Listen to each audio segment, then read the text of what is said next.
If you are watching this and still stressed about money, I want you to know I was exactly there once. For years I tracked every expense, cut every small pleasure, and wondered why progress always felt painfully slow. I believed discipline alone would save me. But discipline applied to the wrong things quietly keeps people stuck. Before we go further, if calm conversations about money help you think clearer, please like this video today. Comment below if you have ever done everything right financially, yet still felt behind and frustrated for years. Subscribe to the channel if you want ideas about money that reduce stress, instead of creating constant guilt. Today I want to show you why trying harder is not the same as moving forward financially consistently. Most people do not fail with money because they are careless, but because they focus on the wrong battles. We are taught that good money habits mean tracking everything, sacrificing joy, and constantly feeling responsible every day. I followed that path, and while it looked responsible on paper, it never created real momentum in my financial life. Doin. I was busy managing money, but I was not actually building wealth or changing my long-term trajectory. That realization was uncomfortable, because it meant effort alone does not guarantee meaningful financial progress over long periods. Here's the shift that changed everything for me, and finally made my financial life feel lighter again. Money rewards focus, not exhaustion, and it responds best when energy is applied to a few critical decisions. This idea comes from a simple pattern that appears everywhere, from nature to business to personal finance decisions. Over a century ago, an economist noticed that small causes often create most of the results we see. When I applied that thinking to money, I realized most decisions barely mattered, while a few mattered enormously. The problem is that those powerful decisions are quiet, boring, and easy to ignore in daily life completely. Meanwhile, small purchases scream for attention, making us feel productive while delivering very little real impact on our financial future. This is why so many smart, disciplined people stay stressed about money, despite doing everything they were told. 19. Many people believe financial success comes from doing more, tracking harder, and tightening control everywhere possible in their daily lives. I believed that too, until I noticed something strange about people who actually seemed calm and wealthy around me. They were not obsessing over every dollar, yet their financial lives moved forward steadily and predictably year after year. That contradiction forced me to question everything I thought responsible money management was supposed to look like for years. What I discovered is that most financial advice trains you to feel busy, not to create meaningful outcomes. It rewards activity that feels responsible while quietly distracting you from decisions that truly shape your future over decades. This is where the 80-20 principle completely changed how I understand money, effort, and long-term results. The idea is simple. A small number of actions usually produce the majority of meaningful results over time consistently. With money, this means a few decisions quietly determine most of your long-term comfort or stress as life unfolds. The problem is, those powerful decisions rarely feel urgent, emotional, or dramatic during everyday life when bills arrive monthly. Instead, they sit quietly in the background, while smaller choices demand constant attention and emotional energy from us daily. We argue about coffee prices and groceries while ignoring decisions that quietly cost thousands each single year without noticing. That imbalance creates a false sense of control without delivering the freedom people are actually chasing with money. I often compare this to solving a huge puzzle by obsessing over random pieces instead of corners first. You stay busy and exhausted, yet the picture never comes together no matter how hard you work every single day. Money works exactly the same way when focus is misplaced and energy is scattered everywhere across small decisions. Once I understood this pattern, I stopped asking how to save more and asked what matters over long horizons. That single shift simplified my financial life and immediately reduced stress I carried for years without sacrificing joy. It also explained why disciplined people often struggle longer than careless-looking people financially in modern economic systems. Discipline without direction creates exhaustion, while focused effort creates leverage, momentum, and stability over time that compounds quietly. At this point, I realized most people are not bad with money. They are simply misled by common advice. We are taught to micromanage pennies while ignoring decisions that quietly shape decades of our financial lives ahead. This creates a strange situation where effort feels productive, yet results remain frustratingly small, year after year financially. I remember feeling proud of my discipline while secretly wondering why nothing meaningful seemed to change financially long term. That confusion disappears once you understand that money responds more to leverage than to constant effort over time consistently. Leverage in money comes from a few choices that keep working for you long after decisions are made. These choices rarely feel exciting, which is why most people delay them or avoid them completely for years. Meanwhile, small daily decisions feel urgent and emotional, pulling attention away from the choices that matter most over time. This imbalance trains your brain to confuse activity with progress, creating stress instead of financial freedom over time. When I finally saw this clearly, my approach to money shifted from control toward intentional focus and clarity. I stopped trying to win every small battle and started choosing which battles were actually worth fighting long term. That mindset change made money feel simpler, calmer, and more predictable without requiring constant sacrifice or stress daily. Instead of doing everything, I learned to identify the few decisions that quietly shape financial outcomes over decades. This is where the 80-20 rule becomes practical, not theoretical, for everyday people managing money today calmly. It helps you see which decisions deserve deep attention and which ones can safely be ignored most of time. Once you accept this, guilt around small spending begins to fade naturally over time as clarity grows steadily. You stop feeling irresponsible for enjoying life because you understand where responsibility truly belongs. Financially, long-term matters most. That clarity frees mental energy to focus on decisions that compound quietly in the background over many years.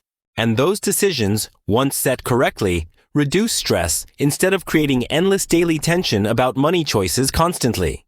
This is the foundation of building wealth by doing less, but doing the right things consistently over time patiently. To make this real, let me share a simple story that perfectly illustrates how focus changes financial outcomes. Imagine two co-workers earning similar salaries, working similar hours, yet experiencing completely different financial lives over time eventually. Sarah is disciplined, organized, and proud of carefully following every traditional budgeting rule she has ever learned before.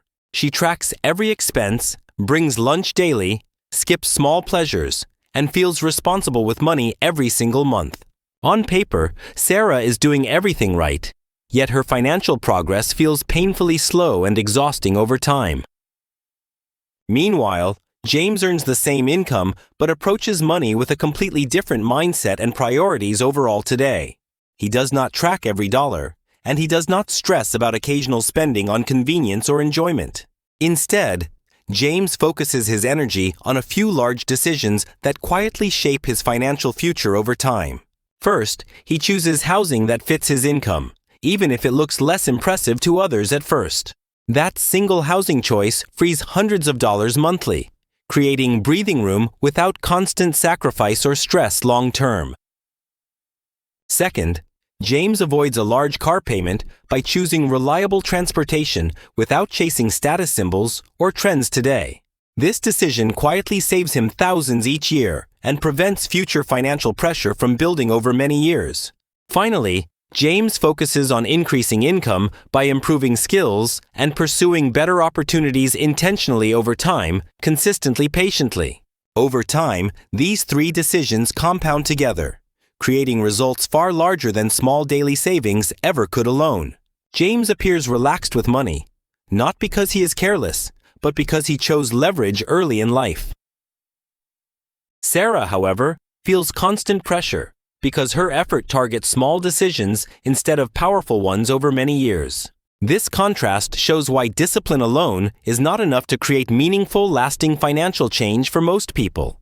What matters most is where discipline is applied and which decisions receive your limited energy over long periods. The 80-20 rule helps you see this difference clearly, without shame or unnecessary complexity or guilt traps. Once you see it, you cannot unsee which financial choices truly deserve your attention over the long term. If you strip away the noise, almost every financial outcome traces back to just a few powerful decisions. For most people, 3 categories quietly determine whether money feels supportive or constantly stressful across decades of adult life. When I realized this, I stopped chasing hacks and started mapping the decisions shaping entire financial lives forward. These decisions are housing choices, transportation choices, and income decisions, repeated quietly for years without attention from you. Together, they act like financial gravity, pulling your life toward ease or pressure regardless of effort over time. Ordinto. This is why optimizing small purchases rarely changes direction, even when it feels disciplined and responsible to you. Direction comes from decisions you make once, then live with quietly every single month for many years ahead. The first category is housing, because it usually consumes the largest share of income without drama or alarms. Housing decisions feel emotional, personal, and permanent, which makes them powerful but dangerously easy to overextend financially long term. Most people feel the impact slowly, through tighter months, delayed goals, and constant background stress about money decisions. The second category is transportation, where payments quietly drain cash while feeling completely normal socially to most people. Cars depreciate, but payments linger, creating long obligations that steal future flexibility without obvious warning signs or alarms. Because everyone does it, the cost hides in plain sight, disguised as adulthood and success to observers everywhere. The third category is income, and this one scares people because it requires risk and self-belief growth. Cutting expenses feels safe and controllable, while increasing income feels uncertain, uncomfortable, and emotionally exposed to most people. Yet income has no ceiling, meaning small improvements here overpower years of careful penny pinching for many households. Once I saw these 3 together, everything else faded into background noise financially and stopped demanding daily attention. I realized guilt over small spending was misplaced energy that distracted me from bigger decisions that mattered most. This clarity made money simpler, calmer, and more predictable, even before numbers dramatically improved in my real life. Next, I want to break down housing first, because it silently determines everything else downstream for most people. Quindi, housing rarely feels dangerous at first, because signing a lease or mortgage feels exciting, hopeful, and full of future promise. The problem appears later, when monthly payments quietly limit choices, flexibility, and opportunities you did not anticipate initially.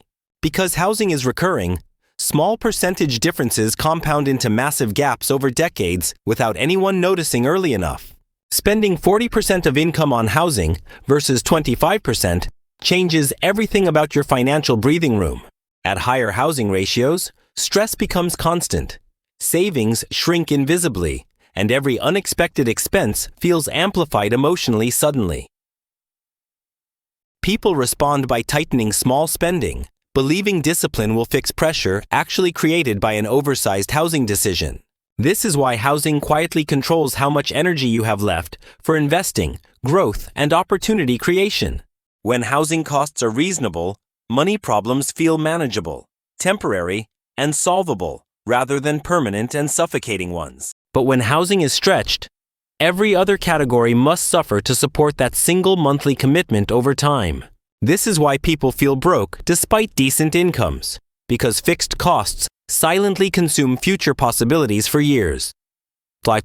Most never connect that feeling back to housing, because the decision happened once and feels irreversible for them. Yet housing decisions are adjustable, flexible, and powerful levers when approached intentionally instead of emotionally over time consistently. Choosing less house than you can afford is not deprivation. It is strategic freedom for long-term stability. That single choice determines whether money works quietly for you or constantly works against you over many years. Before thinking about investments, budgets, or side hustles, housing must be placed correctly first within your income limits. Otherwise, every financial plan is built on a foundation that slowly cracks under pressure over time, repeatedly eventually. I learned this the hard way, by upgrading housing before upgrading income or flexibility during my early career years. It felt rewarding initially, but the long-term cost showed up as stress and limited options for years. Once I corrected housing, everything else became easier without changing effort or discipline levels significantly over time consistently.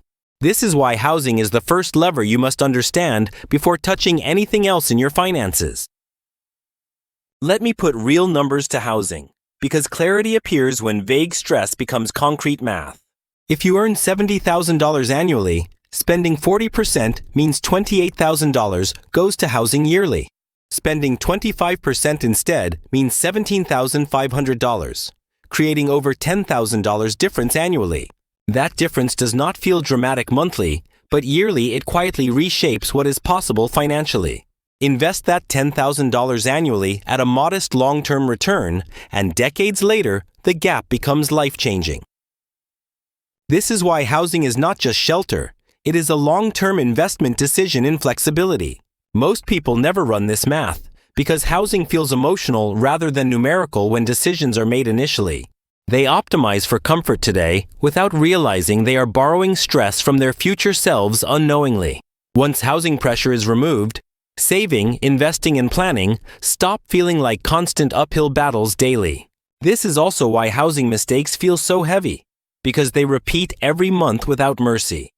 ERIES. Now, transportation works similarly, but hides its damage behind convenience, culture, and social acceptance everywhere. Car payments feel normal, almost expected, which makes them especially dangerous for long-term financial health. Most people sign car loans without realizing they are committing to years of reduced flexibility and opportunity. Unlike housing, cars lose value immediately, yet payments remain fixed and unavoidable month after month. This combination quietly drains wealth while feeling responsible and adult to outside observers. Zero. Transportation costs rarely feel painful upfront, but they steadily limit future choices more than people realize. When money feels tight, people cut groceries or coffee instead of questioning whether the car payment is necessary. This is another example of focusing on visible small costs while ignoring large silent commitments. Transportation decisions deserve the same seriousness as housing because their long-term impact is surprisingly similar. Next, I want to show you how car payments quietly steal wealth through opportunity cost most people ignore. The average car payment today is not small, yet people treat it like a normal cost of adulthood. When a payment feels normal, it escapes scrutiny, even though it quietly competes with your future goals monthly. A $700 car payment does not feel extreme until you see what that money could become invested.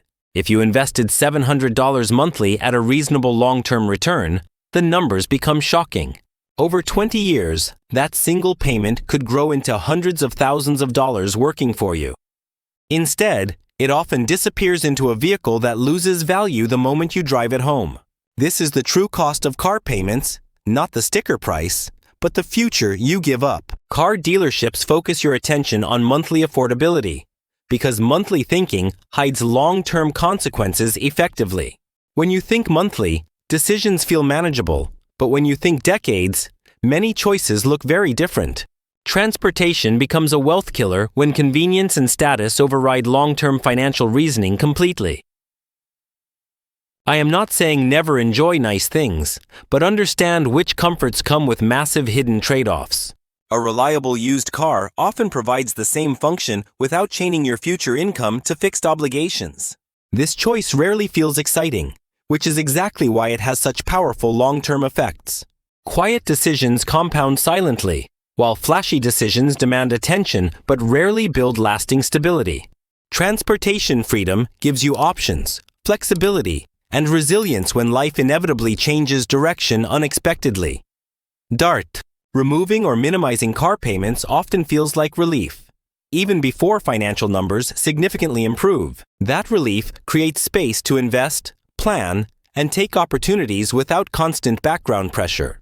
Most people never experience that space because they normalize payments they could have questioned earlier. Once transportation is right-sized, money stops leaking silently and starts supporting future decisions. Now, the final lever is income, where small changes can overwhelm every saving strategy combined. Ignoring income is common because it feels uncertain, emotional, and harder to control than expenses people track daily. Cutting expenses feels safe, predictable, and responsible, even when its impact remains painfully limited over long periods of time. Increasing income requires exposure to rejection, judgment, and failure, which our brains instinctively try to avoid constantly everywhere.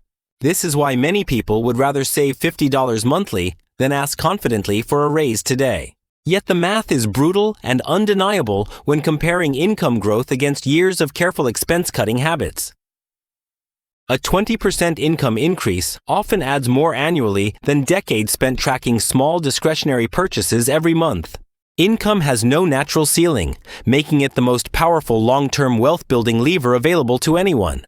Expenses, however, hit a floor quickly unless you sacrifice comfort, health, and dignity over time for the long haul. This imbalance explains why focusing mainly on expenses eventually leads to frustration, stagnation, and slower progress over time. People often confuse control with progress, choosing actions that feel productive instead of actions that change outcomes meaningfully. When I finally shifted energy toward income, my entire financial trajectory changed faster than expected within a single year. Skills compound quietly, just like investments, increasing earning power year after year when nurtured intentionally with consistent practice. Even small income improvements relieve pressure across housing, transportation, and savings categories simultaneously for most households over time. More income creates margin, and margin creates calm, flexibility, and better decisions during stressful moments across your life.